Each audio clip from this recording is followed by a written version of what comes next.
Buenas noches. Vamos a recomenzar una nueva temporada del Cine SC para estar todas las semanas con ustedes viendo buen cine, intentando explicarles las películas antes de la proyección para que puedan apreciar algunos detalles nuevos o lo que sea, valorarlo dentro de su contexto. Después de este largo verano, espero que lo hayan pasado muy bien. Vamos a retomar y vamos a empezar esta nueva temporada con una película sensacional de un director magnífico, de uno de los mejores directores de cine actual en el panorama internacional y sobre todo en Hollywood, que es David Fincher. Es curioso que este director, muy conocido entre los cinéfilos y que tiene una serie de películas muy valoradas por el gran público, como El Club de la Lucha, o Seven, o La Red Social, o El Asesino del Zodiaco, no sea un director conocido por el nombre pues como Tarantino y otros que están en la mente y en las palabras de mucha gente, cuando David Fincher es uno de los directores que prácticamente es un rey Midas, todo lo que toca lo hace bien y además consigue un montón de dinero para la industria. Es más, es probablemente el director que mejor salga en la comparación de lo que invierte con lo que gana y por lo tanto es muy importante para todas las productoras hollywoodienses. Bueno, pues este hombre, David Fincher, tiene una película que se llama The Game, que es la que vamos a ver ahora. En España no se tradujo, se puso The Game solamente, en Sudamérica es el juego, pero que es de estas películas, por eso me encanta traer la colación, porque en vez de otras que sí que están muy bien consideradas de David Fincher, esta es una película que está como minusvalorada en general porque no se le ve en toda su complejidad dentro de toda la producción de un excelente director como Fincher. Y es de esas típicas películas que uno ve, se divierte, se entretiene porque consigue el entretenimiento máximo y no acaba de sacarle jugo, ¿no? Bien, pues vamos a intentar hablar de este gran director y de esta buena película. No es que sea una maravilla, pero es una buena película. Bien, vamos entonces con David Fincher. David Fincher, como he dicho, es un director muy perfeccionista, tremendamente perfeccionista, que aprendió muchísimo siendo productor y por lo tanto desde el primer momento tenía muy claro que quería triunfar en una de las facetas y que le encantaba ser director de cine. Él repite una frase de su padre que le decía: si quieres ser un genio tienes que primero dominar tu profesión, dominar tu oficio, y a eso se dedicó. Fue primero ayudante de fotografía y fue ayudante de fotografía nada menos que de George Lucas. Cuando se trasladaron a San Anselmo, en California, la familia de Fincher se trasladó ahí, eran vecinos de George Lucas. Y con George Lucas y con Steven Spielberg fue ayudante de fotografía en dos películas, El Retorno del Jedi y fue también en Indiana Jones y El Templo Maldito. Y empezó a trabajar en la Industrial Light and Magic, la famosa industria de efectos especiales que montó Lucas, y ahí también aprendió un montón de cosas que luego le serviría para hacer algunos efectos especiales en sus películas. Y sobre todo fue aprendiendo en fotografía, en dirección, poco a poco, y pasó ahí a hacer grandes anuncios. Hizo anuncios de Chanel, de Vogue, hizo anuncios de Nike, ¿no? Pronunciado en norteamericano, pero como saben es una palabra griega que significa victoria y que es Nike, Pepsi, en fin, otra serie de anuncios muy bien hechos, que le llevó también a hacer unos videoclips de música, por ejemplo Madonna, uno de los de Madonna o otro de los Rolling Stones, y ahí ya dominó lo que era la dirección y todo. Y lo siguiente que hizo fue producir. Y al empezar siendo productor, consiguió dominar todos los sistemas que tiene una película, todos los engranajes que tiene la película, de tal manera que cuando dirigió su primera película ya dominaba un montón de facetas, desde los efectos especiales a la dirección de fotografía, a cómo se dirige a un actor, etc. Bien, su primera película, cuando consiguió dar el salto a la dirección, no era suya propiamente y es la única que de las 12 películas, porque es un director que se prodiga poco y cada una de ellas es muy buena. De sus 12 películas fue la única que no está, digamos, controlada por él, que fue Alien 3. Él nunca la consideraba una película suya porque era la tercera parte de una franquicia muy conocida, como saben todos. todos. Alien 1 y Alien 2 había tenido, sobre todo Alien, un montón de espectadores, y Alien 3 se convirtió en una película un poco distinta por su estilo. Recordaban esos ambientes carcelarios, eso que le encanta a él del claroscuro, etcétera, pero que él siempre dijo que los productores le robaron la película, le hicieron cambiar cantidad de cosas, decía que se metían en todo, hasta en el guión, y al final él no pudo hacer la película que quería. Pero la siguiente, que el prestigio que le dio Alien 3 le permitió hacer la siguiente ya es un David Fincher total, es nada menos que Seven, y una película que no solamente le puso en el panorama internacional como uno de los mejores directores de la década, sino que además le dio un prestigio notable en el mundo de los cinéfilos, en el mundo de la crítica, y acabó siendo un autor ya en sus primeros momentos como director con esa película, Seven. La verdad es que como director tiene unas características muy grandes que comenzaron ya con Seven, pero voy a hacer una relación de sus mejores películas y después me centro en su estilo, en su manera de rodar y tal. Después de Seven, la película que más éxito le produjo, al principio no tanto, pero luego entre los cinéfilos y entre la crítica, fue El Club de la Lucha, que es una película que realmente tiene también toda esa ambigüedad que tienen los personajes de David Fincher. Luego, parecida a Seven, fue una película también sobre un asesino en serie que se llamaba El asesino del Zodíaco, que fue unos cuantos años después, y fue triunfando con varias películas que le fueron dando muchísimo más popularidad, como El misterioso caso o El curioso caso de Benjamin Hutton y la famosa La red social, que con ella no consiguió el Oscar ese año porque competía nada más que con El discurso del rey, al que le dieron mejor película y mejor director. Estamos en el año 2010 y La red social consiguió 3 Óscares, uno de guión a Aaron Sorkin, el célebre guionista de series como El ala oeste de la Casa Blanca, es uno de los grandes guionistas sobre películas políticas. Recibió montaje, porque el montaje siempre es espléndido en las películas de David Fincher, y algún otro, creo que banda sonora, ya no me acuerdo muy bien. Bien, el caso es que con La red social ya acreditó una presencia en el panorama cinematográfico muy grande, que se ha ido consolidando al cabo del tiempo con otras películas. Por en medio hizo una película que se llamaba La habitación del pánico con Jodie Foster, que no tuvo tanto éxito, pero que tiene todos los tics y los estilos claramente de David Fincher. Y al final hizo una película muy interesante, su penúltima película, que se llama Mank, sobre la creación del guión de Ciudadano Kane. Como saben, hay dudas si lo hizo Mankiewicz o fue el propio Orson Welles. La película se decanta por Mankiewicz, por eso se llama Mank, y es una película muy interesante sobre el mundo del cine visto desde el cine. Y la última película es El asesino, también en la misma, digamos, en la misma línea que El asesino del Zodíaco o que Seven. He de decir que también de asesinos va, pero no es propiamente suya totalmente, aunque sí que es la película, no el guión, ya que es la versión norteamericana de la famosa saga Millennium, de estas novelas de thrillers que tanto éxito tuvieron con Stieg Larsson en Suecia y que se llevaron al cine también en Suecia.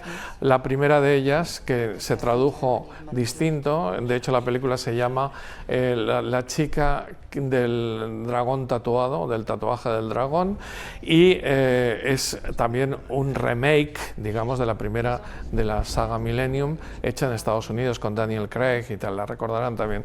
Bueno, pues todo eso, creo que no me he dejado ninguna importante, ¿eh? Ah, bueno, sí, perdón, sí me he dejado una importantísima, que es Perdida, otra que como The Game, es una película del año 2014, como The Game pasa por ser un poco desapercibida, pasa un poco inadvertida, porque Ben Affleck nunca goza de ser el prestigio de ser un gran actor, aunque ahí lo maneja fenomenalmente bien y consigue sacarle un montón de registros, pero Rosamund Pike está extraordinaria y el estilo de la película tiene que ver mucho con el estilo de David Fincher. Ya saben, esa esposa se titula Perdida porque hay una esposa que desaparece y no se sabe si la ha matado él, qué ha pasado y tal. Está toda la ambigüedad de los personajes, es interesantísima. Bueno, pues creo que he dicho las 12 fundamentales Y en el mundo de la televisión es alucinante su incursión, porque hizo una de las series mejores que se han hecho en las últimas décadas en Estados Unidos, que es House of Cards. Él fue el productor y el director del piloto, del episodio piloto y del segundo episodio. Luego dejó la dirección a otros y, como siempre, pues una maravilla con Kevin Spacey, con el que ya había trabajado en Seven y que realmente le dota a esa película, a esa serie, perdón, de una altura, de una inteligencia soberbia, tanto el director como el actor. Y también es director de otra serie de televisión que se llama The Mindhunter, que durante 3 años también ha estado en televisión. La otra duró 5 años y esta 3 años, que es francamente buena. Ha sido productor ejecutivo de otras películas, pero como director solo tiene estas. Bien, vamos entonces con su estilo. El estilo de David Fincher es un estilo muy claro, muy reconocible, y que yo diría que voy a centrarme en 6 aspectos. El primero es cómo construye con la imagen, porque filma un montón. Por eso filma sobre todo en digital. Empezó filmando en 35 milímetros y le costaba hacer, como hace tantísimas tomas, al final tenía un material impresionante para montar, porque siempre toma muchísimos puntos de mira de la acción que está en ese momento rodando. No solamente hace un plano general o un plano, además suele hacerlo por orden, primero plano general, luego planos medios, luego ya planos detalles, luego desde diversos puntos de vista. Fíjense en la escena casi inicial de la película, en la que él se reúne, el protagonista Kirk Douglas, Van Horn, se reúne con su hermano, el protagonista Sean Penn, en un comedor para comer juntos. ¿Cómo hace todo eso? Los planos, luego los planos medios, el plano contra plano, que lo domina de modo alucinante. El The Game es un continuo, es una maravilla emplear plano contra plano. Y luego cómo va tomando la cámara se ha ido acercando, esos son tomas distintas, con distintas cámaras, y al final los comensales, cuando él empieza a fumar y le dice al otro, aquí no se fuma en este club, se ven otros individuos que están comiendo en otras zonas, cómo les miran y cómo le dicen. Bueno, pues todo eso tiene que ver con que filma un montón, pero un montón. La escena inicial de la red social, cuando corta el protagonista con su novia, hizo 90 tomas, 90, y en general toma muchísimo material que luego en la mesa de montaje sabe distribuir. En ese sentido hay que decir que esto nos llevaría quizá a pensar que es un director muy barroco. ¿Qué va?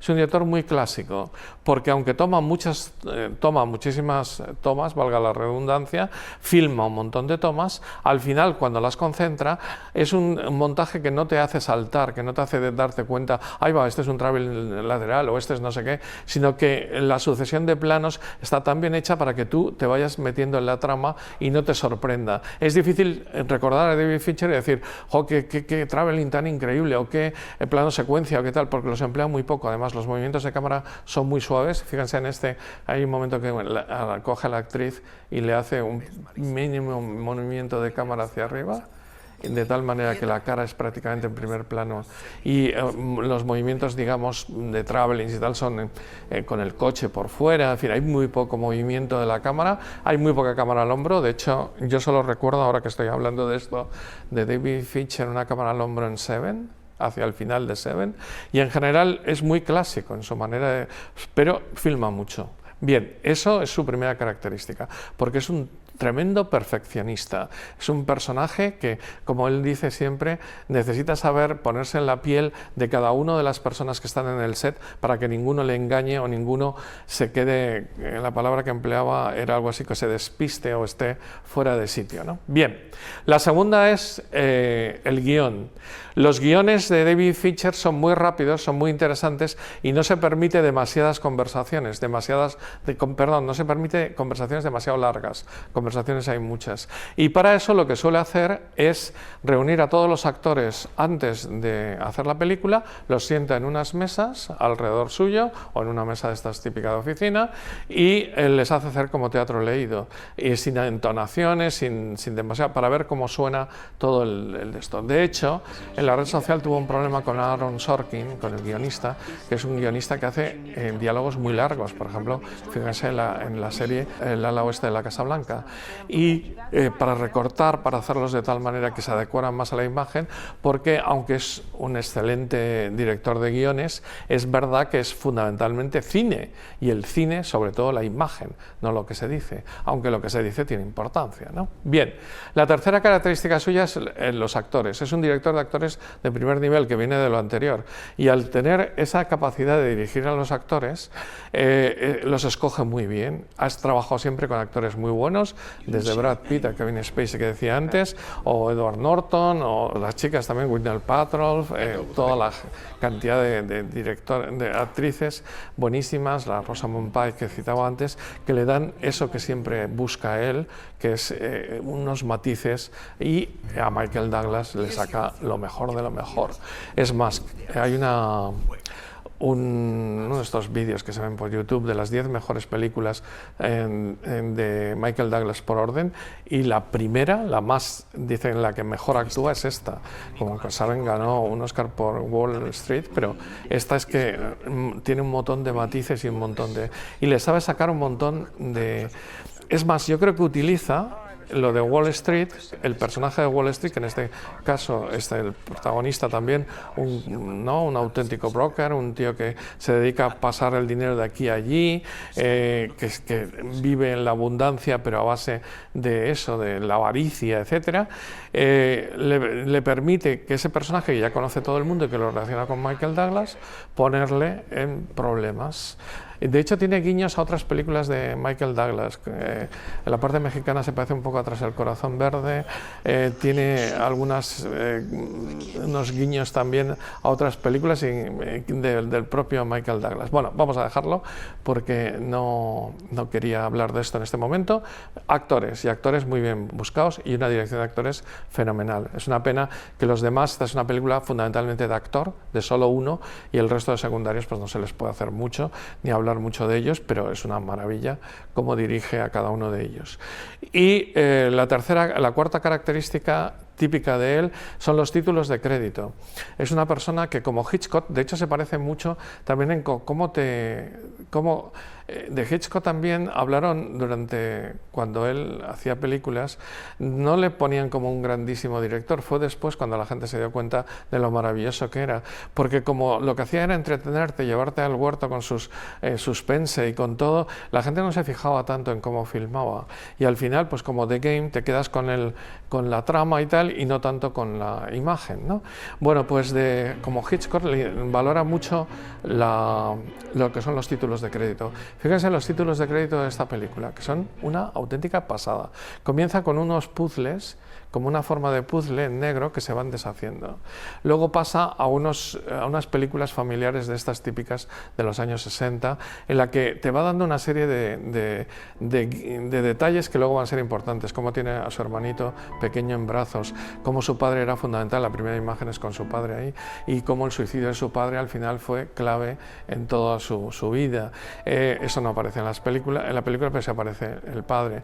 El cumpleaños, no olvidemos que la película se desarrolla toda en un único cumpleaños, etcétera, etcétera. Hay toda una serie de cosas que te va informando, y luego cuando presenta al personaje en su casa. Por cierto, el primer plano es un plano de la película con él sonriendo de niño, y luego ya el agua que se echa en la cara porque se está lavando la cara a primera hora de la mañana, y cómo baja las escaleras, como el reloj, detalles que luego van a ser importantes también, planos, detalles. Nunca pone un plano que luego no sea utilizado más tarde, ¿no? Es como la célebre pistola de Chekhov, ¿no? Y en general pues va haciendo toda una serie de cosas para que conozcas al personaje. Pero la escena que más me interesa no es esa primera en la que saluda a la cocinera y todo esto, sino cuando llega al despacho, que sería la segunda escena de la película. Coge la cámara desde fuera del despacho y con un traveling, uno de los pocos movimientos de cámara que tiene la película, entra en el despacho hasta centrarse en él y su secretaria en un plano medio, siempre con una mirada baja que es otra de las características de David Fincher, y que aquí la utiliza muchísimo, desde abajo. Fíjense siempre que cena en su casa, que por cierto siempre cena una hamburguesa, aunque sea con champán, le coge siempre debajo, a la altura del sofá, y en general suele ser muy típico de Fincher esos cuando están en la comida también, que he citado antes, desde el punto de vista un tanto bajo, y empezamos a saber quién es y cómo es por el diálogo que da, de que va citando cosas y tal, y se va centrando cada vez más en él. Bueno, pues eso es títulos de crédito, inicio de las películas, es una de las cuestiones fundamentales de David Fincher. Y una cuestión también muy importante es el tema de los temas que trabaja. Siempre trabaja el crimen, el fraude, y la sexta característica, si la quinta es que trabaja el crimen, el fraude y tal, la sexta es que lo hace muchas veces con ambigüedad y a veces sin saber los motivos. Nunca sabemos cuáles son los motivos del asesino de Seven. Tampoco sabemos cuáles son los motivos de Rosamund Pike en Perdida. Tampoco sabemos los motivos del asesino del Zodiaco. Tampoco sabemos los motivos al principio de la chica del tatuaje del dragón. Y en general no conocemos muy bien, porque hay una cierta ambigüedad en los personajes que se ve sobre todo en el Club de la Lucha, en el personaje de Edward Norton. Bien, todo esto son características suyas. Lo de los efectos especiales lo hace a veces aquí con los tiros y con alguna cosa más, pero lo emplea poco y en plan narrativo. Me encanta, por ejemplo, cómo emplea para cambiarle la cara al hermano de la red social, sobre todo cuando van en el remando, ¿no?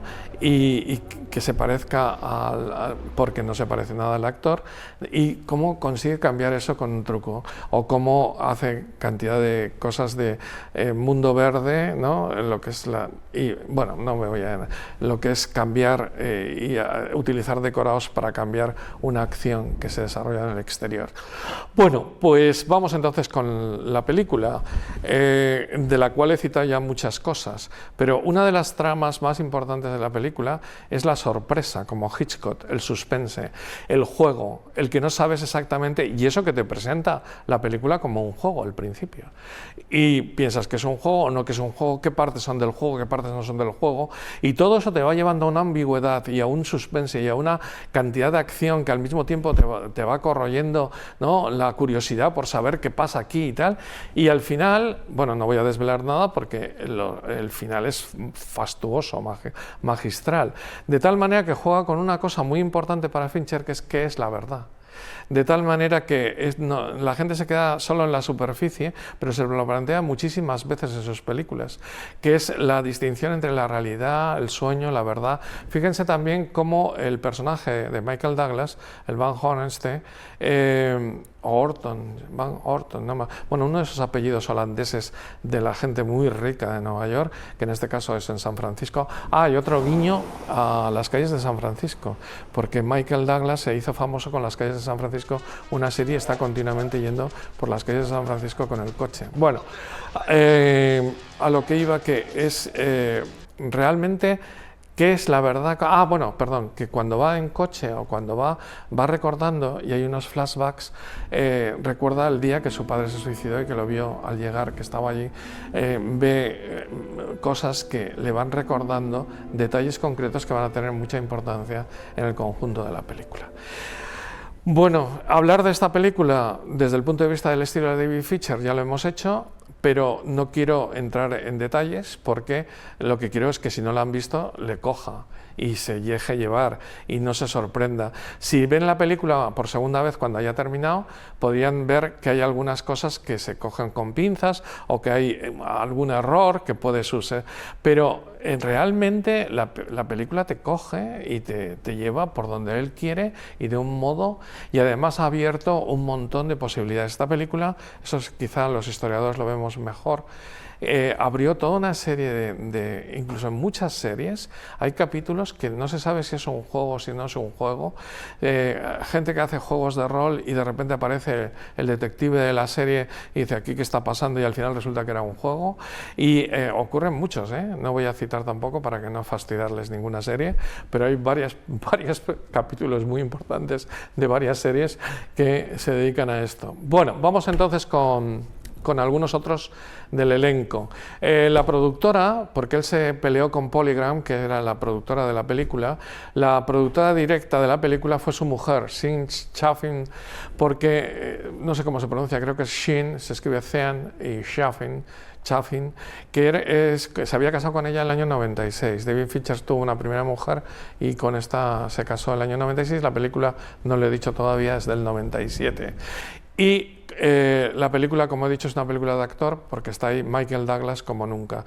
Michael Douglas es quizá un personaje que todo el mundo considera quizá un actor no demasiado versátil, porque siempre le han metido en los mismos tipos de películas, salvo al principio, que cuando hizo Las calles de San Francisco, que fue lo que le formó como actor con Karl Malden en una serie famosísima que hizo de policía, y luego sus primeras películas, digamos, tipo comedia, como Tras el corazón verde y La joya del Nilo, que son comedia romántica, de aventuras y tal, ha sido encasillado siempre en un mismo papel más o menos similar, y eso hace que la gente no le valore tanto, pero está soberbio en muchas películas. A mí hay una que me encanta, pero que me parece que está soberbio, que es Un día de furia. En Un día de furia Michael Douglas hasta que se sale, y en esta me parece que también, porque emplea ese mismo papel que tiene en Wall Street y tal, pero lo hace de un modo...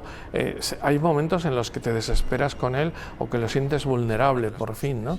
De tal manera, como saben, ese papel lo repitió un montón de años después en otra película igual que se llamaba El lobo de Hollywood.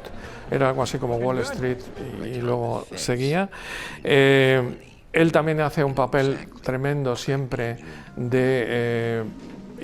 dos películas que se parecen mucho, de seductor que a su vez es seducido, son Atracción fatal e Instinto básico, que además le lleva al huerto porque los dos son dos thrillers espectaculares. Luego también es un actor que llega a, digamos, a hacer papeles más... no sé, más personales como Ni una palabra o Willie Grace, etc. Y sí que se ha salido de su zona de confort en Candelabra, que es una película en la que hace una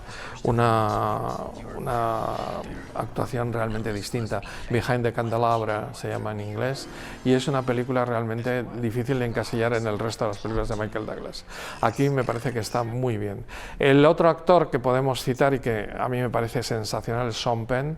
Sean Penn es un actorazo de primer nivel, es de una familia como el propio Michael Douglas, de una familia... Michael Douglas es hijo de Kirk Douglas. Ya saben que se hace siempre la broma que a Kirk Douglas le decimos Douglas y a él, que ya hemos aprendido a pronunciar, es Michael Douglas. La verdad es que casi nadie pronuncia bien, ni yo ni nadie, en inglés, y que muchas veces lo que hacemos es pronunciar otros, estamos un poco tontos porque pronunciamos otros nombres de otros países, suecos, etcétera, como si fueran nombres ingleses, y de esto hay un montón de ejemplos. Pero bueno, él era hijo como saben muy bien, de dos personas súper longevas. Kirk Douglas, que vivió 103 años, y su madre, que era Diana, era de Bermudas y una modelo, y murió con 93 años.